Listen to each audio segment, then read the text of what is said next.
Hi everyone. भारतीय न्याय संहिता का सेक्शन 2 स्टार्ट कर रहे हैं, डेफिनेशन क्लोज। डेफिनेशन अगर मैं आईपीसी के साथ इसको कंपेयर करूँ तो आईपीसी में पहले क्या था, इंडियन पीनल कोड में हर एक सेक्शन अलग से डिफाइन किया गया था, हर एक वर्ड को हर एक सेक्शन दिया गया था। बट यहाँ पर क्या किया है, डेफिनेशंस जो सेकंड सेक्शन है डेफिनेशन क्लोज, उसमें सब क्लोजेस बना दिए गए हैं और डेफिनेशन ऑलमोस्ट सबकी सेम है, कोई चेंजेस नहीं है, वही डेफिनेशन है। बट आपको सेक्शंस पे प्रेफरेंस देनी है अब, क्योंकि सेक्शन सारे चेंज कर दिए गए हैं।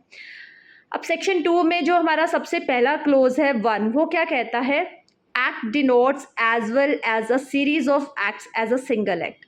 मीनिंग देयर इज कि जो एक्ट लिया जाएगा या फिर सीरीज ऑफ एक्ट, मतलब जो काम हो रहे हैं अगर उनकी सीरीज है, ज़्यादा काम हो रहे हैं, ये एक काम हो रहा है, हमने उसे सिंगल एक्ट ही मानकर चलना है, राइट। दूसरा हमारा जो सेक्शन है animal. Animal means any living creature other than human beings. Meaning there is कि जो एनिमल्स हैं, सेक्शन 2 का जो सब क्लोज 2 है वो क्या कहता है कि एनिमल्स में हर एक लिविंग क्रिएचर्स को इंक्लूड किया जाएगा, लेकिन ह्यूमन बींग्स को नहीं। थर्ड हमारा चाइल्ड के साथ है, थर्ड सब क्लोज चाइल्ड को रेफर कर रहा है। चाइल्ड इसमें क्या लिया गया है, any person below the age of 18 years, 18 साल से नीचे जो भी है उसको चाइल्ड ही कहा जाएगा। फोर्थ जो है very very important, counterfeit. A person is said to counterfeit who causes one thing to resemble another thing.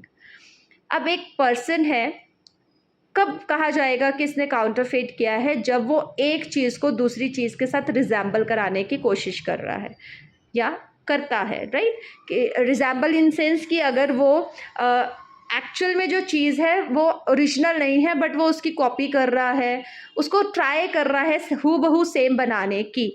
Intending by means of that resemblance to practise deception. Deception means धोखा देने की कोशिश कर रहा है दूसरे बंदे को, दूसरे पर्सन को, इस तरह से वो रिजेंबल करवाने की कोशिश कर रहा है इस इंटेंशन के साथ। Intending by means of that resemblance practise deception, कि वो उसको धोखा दे सके। And knowing it to be likely that deception will thereby be practise, और उसे पता भी है कि अगर वो इस तरह से इसको रिजेंबल करवाएगा, हूबहू इसकी कॉपी करने की कोशिश करेगा, तो डेफिनेटली वो पर्सन जो है वो डिसीव होगा ही होगा।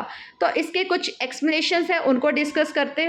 फर्स्ट एक्सप्लेनेशन इसकी क्या कहती है, it is not essential to counterfeiting that the imitation should be exact. Imitation मतलब कि जो उसकी नकल की गई है, कहते हैं ये ज़रूरी नहीं है कि जो काउंटरफेटिंग में जो इमिटेशन की गई वो बिल्कुल एग्जैक्ट होनी चाहिए, ये ज़रूरी नहीं है।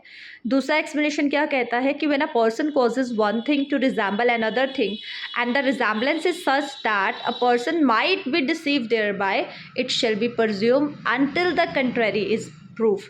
मतलब कि अगर एक पर्सन जो है वो किसी भी चीज़ को रिजेंबल कर रहा है किसी और चीज़ के साथ, एक चीज़ को दूसरी चीज़ के साथ कोशिश कर रहा है रिजेंबल करवाने की, और वो जो रिजेंबलेंस है वो इस तरह की है कि जो दूसरा पर्सन है डेफिनेटली वो डिसीव होता है उससे, ठीक है। A person might be deceive thereby, then it shall be presumed, ये माना जाएगा कि वो इसी ही मतलब इसी क्लोज के अंदर फॉलो करेगा।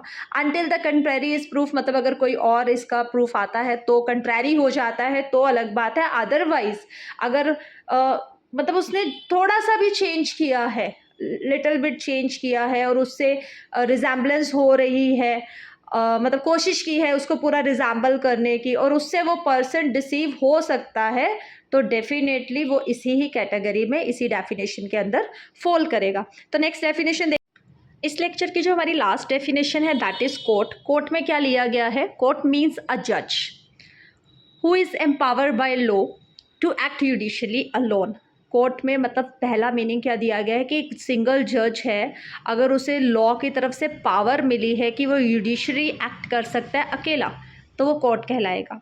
अगर अ बॉडी ऑफ जजेस हैं, उनको पावर मिली है, बॉडी ऑफ जजेस मतलब बेंच बैठा है जजेस का, वो इकट्ठे वर्क कर रहे हैं और उनको पावर मिली है लॉ के थ्रू कि वो जुडिशरी एक्ट कर सकते हैं एज अ बॉडी, देन वो भी हमारा क्या कहलाएगा, कोर्ट कहलाएगा। व्हेन सच जज, अकेला जज है या बॉडी ऑफ जजेस है एक्टिंग जुडिशरी। तो ये लास्ट डेफिनेशन थी। टोटल 39 डेफिनेशंस इसमें दी गई हैं, क्लोजेस दिए गए हैं 39।